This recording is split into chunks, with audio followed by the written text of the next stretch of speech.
రాత్రే ఒక 3 లక్షల రిసెప్టివ్లలో గోడౌన్స్ ఉంటాయి, ఖాళీ చేయించి 3 నెలలు ఖాళీ పెట్టించిండు. రాత్రే నాకు ఒక ఫీడ్ ప్లాంట్ 78 కోట్లతో కట్టుకున్న ఫీడ్ ప్లాంట్ పొల్యూషన్ సర్టిఫికేట్ లేదని చెప్పి సీజ్ చేసిండ్రు. వందలాది మంది దళితుల్ని పెట్టి రోజు ధర్నాలు పెట్టించిండ్రు, షెడ్లు కూడా కొట్టించిండ్రు. పొద్దునప్పుడే సర్పంచ్ గారు అన్యాయం అని చెప్పింది, సాయంత్రం కల్లా డబ్బులు ఇచ్చి మేనేజ్ చేసి ఇది నిజమని చెప్పించిండ్రు. నేల తరబడి అక్కడిని అడ్డ పెట్టించి ఇప్పుడున్న మాజీ మంత్రులతోటి ఇప్పుడున్న మాజీ ఎమ్మెల్యేలతో అడ్డ పెట్టించి ఆయన చేయని పని లేదు. ఫీడ్ ప్లాంట్స్ ఇచ్చేసిండ్రు, కులఫాలు కూడా కొట్టించిండ్రు, భూములు గుంజుకున్నారు. మెల్లమెల్ల ఈ మధ్య కాలంలో మళ్ళీ ఓపెన్ చేసుకుంటున్నారు మెల్లమెల్లగా. ఇవాళ ఈ ప్రభుత్వమైనా నేను ముఖ్యమంత్రి తప్పకుండా రాస్తా, ఆనాడు దుర్మార్గంగా అధికారం చేతిలో ఉందని నాకు బాధ్యత కొనుక్కున్న అన్ని రకాల లీగల్ కాగితాలను తర్వాత కొనుక్కున్నటువంటి వాటిని కూడా చెరబట్టిండు. మరి దీని మీద మీ ఒపీనియన్ ఏంటి అని చెప్పి తప్పకుండా ఈ ప్రభుత్వాన్ని కూడా ఉత్తరం రాస్తా. కానీ నాలాంటి అన్ని నా అవసరాల కోసం పదవుల కోసం పెద్దలు ముస్తుడు కాదనేది కూడా తెలవాలి. తప్పకుండా సందర్భం వస్తే ఈటల రాజేందర్ ఏందో, ఈటల చరిత్ర ఏందో, ఈటల గరిమ ఏందో తప్పకుండా తెలంగాణ సమాజం తెలుస్తుంది. నేను ఒక విజ్ఞప్తి చేయదలుచుకున్నా, ఈ రాష్ట్రంలో ఈ ప్రభుత్వం మీద విపరీతమైన వ్యతిరేకత వస్తూ ఉంది. కానీ ఆనాడు కేసీఆర్ ఎట్లయితే మీడియాను మేనేజ్ చేసి చెరబట్టి మేనేజ్ చేసుకుంటుండో వీరు కూడా అట్లే చేసుకుంటా ఉన్నారు. దీనంతా ప్రజలు గమనిస్తూ ఉన్నారు. సందర్భం వచ్చినప్పుడు తప్పకుండా ఇప్పటికే హైదరాబాద్లో మాలాంటి వాళ్ళం ఒక హైడ్రా పేద ఇళ్ళు కూల్చేసినాడు ఎట్లా స్పందించడం, మూసి పేరిట వాళ్ళ వెనుక ఉన్న ఏజెంట్ అయిందో దాని మీద మేము ఉద్యమించడం, ఇవాటికి పేదల అసైన్మెంట్ భూములు గుంజుకుంటున్నప్పుడు దాన్ని అడ్డుకున్నది మేము. ఇట్లా అనేక విషయాల మీద ఉన్నాం. రాబోయే కాలంలో తప్పకుండా ఈ ప్రభుత్వం బుకాయిస్తూ దబాయిస్తూ మీడియాను మేనేజ్ చేస్తూ ఇవాళ వాళ్ళ ఇచ్చినటువంటి హామీలను పక్కకు నెట్టి ఉల్టా దాడి చేస్తుందో దాని మీద కూడా తప్పకుండా మేము త్వరలోనే ఉద్యమం చేస్తామని చెప్పి హెచ్చరిస్తా ఉన్నాం. ఇవాళ మా ఎంపీల బృందం, పార్లమెంట్ సభ్యుల బృందం ఇక్కడ మేము జిహెచ్ఎంసీలో 3 ఉంటాం. కొండా విశ్వేశ్వరరెడ్డి గారు, నేను, రఘునందన్ రావు గారు. ఇప్పటికే ఈ జిహెచ్ఎంసీ పరిధిలో ఎన్నికలలో ఎట్లా మేము కలిసి పనిచేసుకోవాలి, ఎట్లా గెలిపించుకోవాలి దాని మీద మేము ఆలోచన చేసినాం, తప్పకుండా చేస్తాం. తర్వాత 6 మంది ఎంపీలం ఉన్నాం. 2 కేంద్ర మంత్రులు పక్క పెడితే మేము 6 మంది ఎంపీలం ఉన్నాం. 6 మంది ఎంపీలం కూడా తప్పకుండా ఈ రాష్ట్రంలో ఉన్నటువంటి సమస్యలు ఏవైతున్నాయో మా ఎంపీలతో పాటుగా మా ఎమ్మెల్యే బృందాన్ని కూడా ఇన్వాల్వ్ చేసి, ఇలా మా దగ్గర డంపింగ్ యార్డ్ ఉన్నది. ఎన్నిసార్లు మొదలుపెట్టుకున్నా కూడా దానికి ఒక పరిష్కారం లేదు. చివరికి నేనే సుప్రీంకోర్టులో ఒక ఇన్వాల్వ్ అయ్యి కేసు వేసిన. ఇట్లాంటి క్రానిక్ ఇష్యూస్ ఉన్నాయి. అసైన్మెంట్ భూముల ఇష్యూస్ కావచ్చు, లేకపోతే మహబూబ్నగర్లో ఉన్న కొన్ని ఇష్యూస్ కావచ్చు, ఇలా మెదకులో ఉన్నటువంటి కొన్ని ఇష్యూస్ కావచ్చు, తెలంగాణ వ్యాప్తంగా ఇష్యూస్ కావచ్చు. ఇలా ఇష్యూస్ మీద కూడా మా ప్రజాప్రతినిధిగా తప్పకుండా ఏదన్నా పోరుబాట పట్టాలని చెప్పి నిర్ణయించుకున్నాం.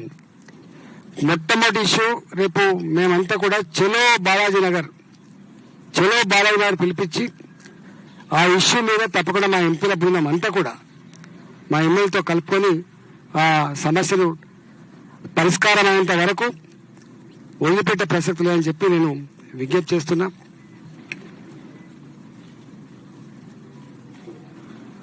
ఈ పార్లమెంట్ పరిధిలో జరిగేటువంటి ఎన్నికలలో డెఫినెట్ గా ఇప్పటికే సర్వేలు చేసుకుంటా ఉన్నాం. డబ్బులు నమ్ముకొని ప్రలోభాలు నమ్ముకున్న వాళ్ళు ఒకరికి ఉన్నారు, ధర్మాన్ని నమ్ముకున్న వాళ్ళం, ప్రజలు నమ్ముకున్న వాళ్ళు ఇంకొక వైపు ఉన్నాం. 100% ఇక్కడ జరిగేటువంటి ఎన్నికల్లో మేము పగడబందిగా ప్లాన్ చేసుకుంటున్నాం. తప్పకుండా రాబోయే ఎన్నికల్లో విజయకేతనం ఎగరడానికి మేము తప్పకుండా ప్రయత్నం చేస్తాం. Thank you.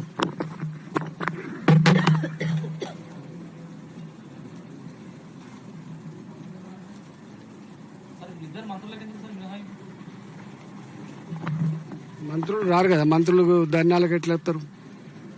మంత్రులకు ఇట్లాంటి ఇష్యూస్ మీద ఎందుకు వస్తారు? ఇష్యూస్ ఉన్నాం, మేము ఉన్నాం కదా.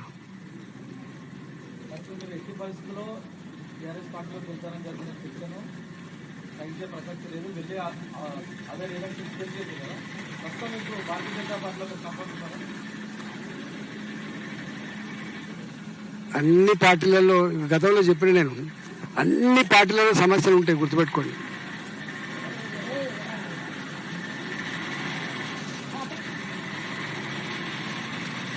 వైరుధ్యాలు లేని కాంపిటీషన్ లేని పార్టీలు ఉండవు. అన్ని పార్టీలలో ఉంటాయి, కొన్ని ఎక్కువ ఉంటాయి, కొన్ని తక్కువ ఉంటాయి. కానీ ఒకటి ఒక చిన్న బాధ అనిపించిన సంఘటన ఒకటి ఉన్నది.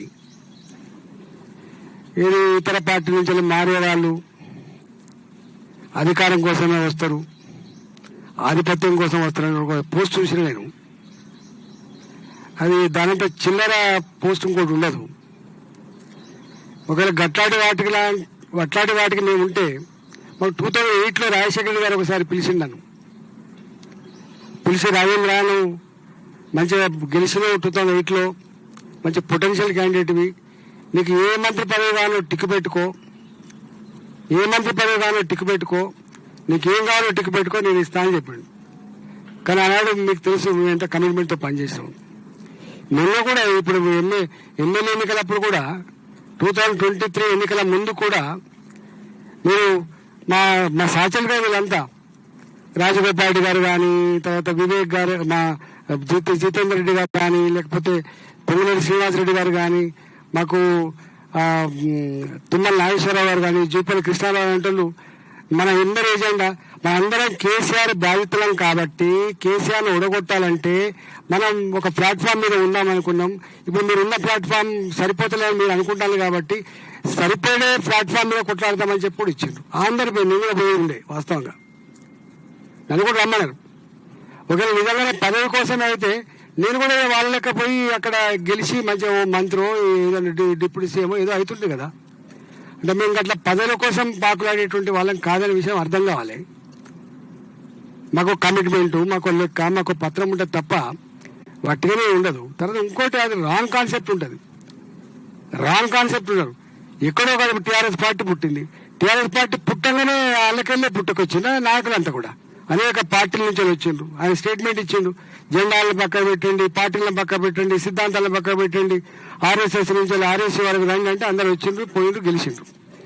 ఇలా మనం చూస్తా ఉన్నాం, కాంగ్రెస్ పార్టీలో ఉన్నోళ్ళు ఇలా చక్కన పోతారు, ఇంకో పార్టీలో ఎమ్మెల్యేలు అవుతున్నారు, మంత్రులు అవుతున్నారు. మళ్ళీ ఆ పార్టీ కాగానే ఈ పార్టీకి వచ్చారు. అంటే పార్టీలు కొద్దిమంది అవసరాల కోసం మారుతుండొచ్చు, మంత్రి పదవుల కోసం మారుతుండొచ్చు. కానీ ఇప్పుడు నేనున్నా వాస్తవంగా నేను చేసింది రైట్ అని అనుకోవట్లేదు. నేను నాలాంటి వాడు పార్టీలు మారాలనేటువంటి ఆలోచన ఉండదు కాదు, గుర్తుపెట్టుకోండి. ఉక్కిరిబిక్కి కొంతమంది అన్నారు ఆస్తులు కాపాడుకోవడం పోస్తారు. ఏం ఆస్తులు కాపాడతారు? ఏం కాపాడతారు వాళ్ళు? కేసీఆర్ అంటూ ముఖ్యమంత్రిగా ఉండగా తన శక్తి ఎంత ఉందో అంత దారపోసి ఖర్చు చేసే ప్రయత్నం చేసింది తప్ప ఎవరు ఏ నాయకుని దగ్గర పోయి ఎవరెవరు పోయి నన్ను కాపాడాలని ప్రాధాన్యపడాల్సిన అక్కర్లేదు.